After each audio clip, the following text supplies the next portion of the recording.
I don't like speeches. I don't like to listen to them, and I don't like to give them.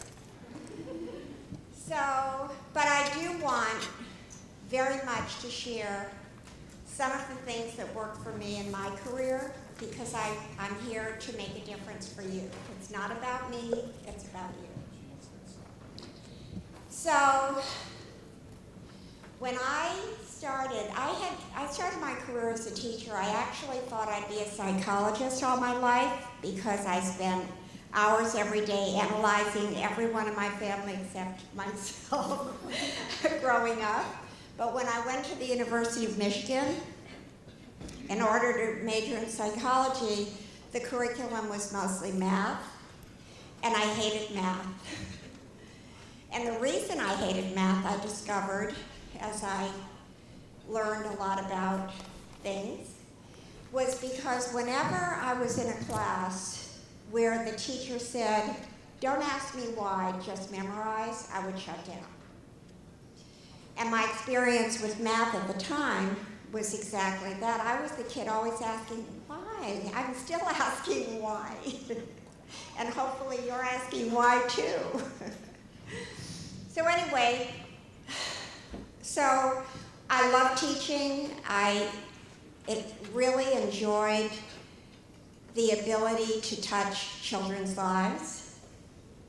But when my younger son became ill, I said I was a single mother then, I had to figure out a way to be at home with him and my other son, but also support my family. And at the time, I had I wouldn't say no self-discipline, I had very little. But I realized that I'm going to have to change a lot if I'm going to make this work. So I moved from being the kind of person who had no schedule, woke up in the morning, just sort of trying to make it work, to someone who set goals the day before. I had never set a goal in my life, but I really understood that I had to become extremely self-disciplined to achieve what I wanted, which was to take care of my family. And it took me about 6 months. I set office hours for myself, even though I worked at home. I gave myself goals that I set the day before. If I didn't meet the goal by 5 o'clock, I worked until 10 o'clock, but I would not stop working until I achieved the goal that day. It didn't happen immediately, but I made that decision when I started my business. And and it worked. And I started building, I had never started a business, but I did grow up in a family business, and I think it was just in my DNA. So, what I learned about discipline, which I didn't know, and many of you who are disciplined already know, is that I actually had more freedom by having a schedule, becoming disciplined, than I had when I had none of that. I was really stunned, but I was also so happy about it. So as I built my business, which at the time was a recruiting business, I didn't even know what recruiting was, but I had to find, when I first stopped teaching, I had to find a job that would allow me to run home if there was an emergency, and that was the only one I could find from teaching. And after 3 months, I left and started my own business. So, trying to remember the point I was going to make. It will happen to you too, so don't laugh at me. So could someone prompt me as to what I was, let's see, what was I saying? I wanted to make a point. Oh yes, so when I was working with a client who was a PhD from Brown University, and I was sending him out on interviews, and he said, well, Carolyn, should I wear a gray suit, a brown suit, and this color tie? And I said, Alan, what difference does it make? So he said, well, didn't you read Dress for Success? And I said, no, I hate those books. He said, but this one's different because they used science and research it wasn't just someone's opinion. So I said, okay, well, then I'll definitely take a look at it. So I looked at it, and they had done the research that if you wore, as a woman, a dark suit, never open-toe shoes, closed shoes, never carry a handbag, you were going to get a very different response than if you were going somewhere to do business, than if you walked in with another kind of outfit. So I'm the kind of person, I love to learn, but I just don't accept what people tell me or what I read until I test it for myself. So I was about to go to the first CES show at the time, and it had another Comdex. And I said, all right, I'm taking 3 outfits, and I'm going to record each day the response I get, right? Wouldn't you do that? I'm going to record each day to see if this is BS or if this is for real. Because, I mean, I really didn't know. At the time, I would walk into meetings with potential clients wearing a skirt and shoes, and I was neat, I was clean. I thought that's all that mattered. So there was such a significant difference in the response I got when I left my handbag in the hotel room. I carried a briefcase, I wore a dark suit, no sandals. It was shocking to me because I was so naive. I had been a teacher. I didn't have that. You don't know what you don't know. Classic example.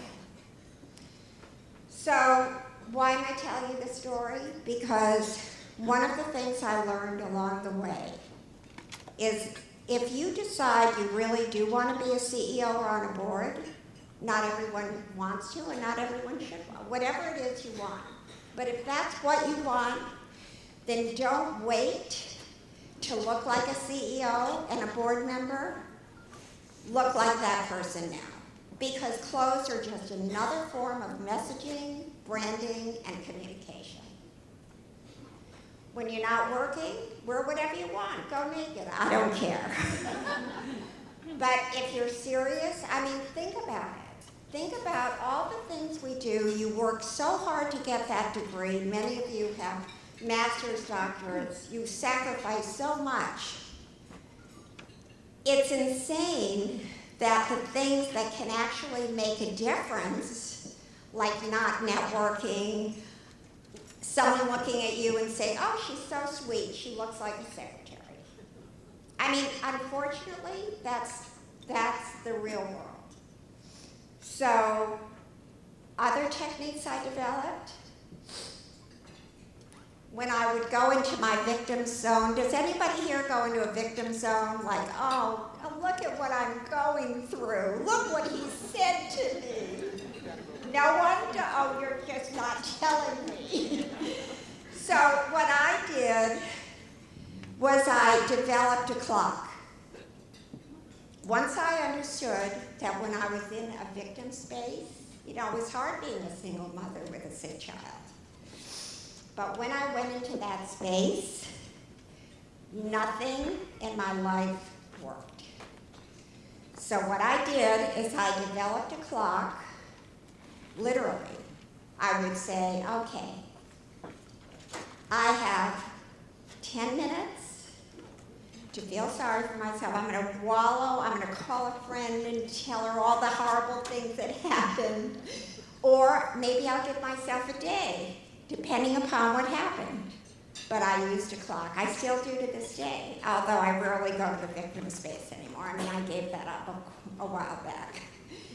But when that clock changed, when that hit that number, I gave it up. So what I'm saying is that all the answers to whatever you want lay right here. And that's why my goal for each of you, when you walk into a WITI event, you know, we all walk in with a prism through which we see life and other people. And all of us, including me, have a much too narrow prism. We make assumptions about each other. We buy into the stereotypes that our families expressed. We're sure we know what's right and what's wrong, and that person doesn't. We get mad if we don't like the way someone talks to us. It's not just men who have unconscious biases. We have just as many. So my goal for each of you, the more you become involved with WITI and take advantage of our coaching circles and all the learnings we're offering, this is my goal every day. Take my prism and move it wider. Take my prism and move it wider. And the only way I found that I can make that happen, a great therapist, a great coach, and/or putting myself in uncomfortable situations, like standing in front of on a stage. The first time I did it for WITI, I had a panic attack. I don't like talking at people, I like talking with people. So, but whatever your discomfort zone is, start putting yourself in those uncomfortable positions. For the next couple of days, don't sit with everyone you know. I know it's comfortable, but we're not here to be comfortable.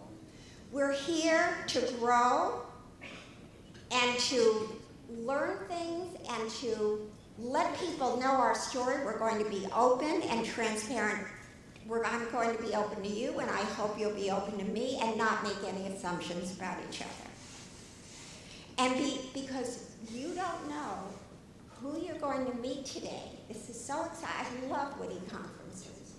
I learn every time I come here because we're so lucky to be surrounded by smart, caring, talented, intelligent women and men, the brave men who come to WITI conferences. You think that's easy?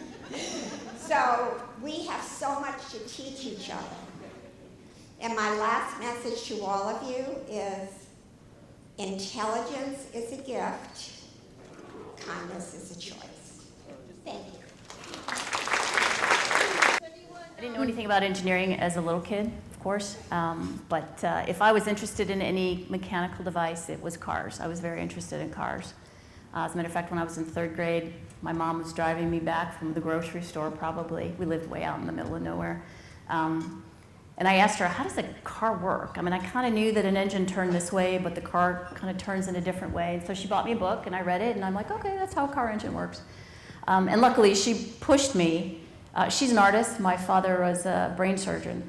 And she said I should be an engineer. And she pushed me, which doesn't usually work with teenage girls, by the way.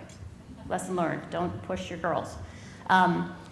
But for whatever crazy reason, I took her up on it, and it allowed me to work with extraordinary people at SpaceX and do crazy stuff.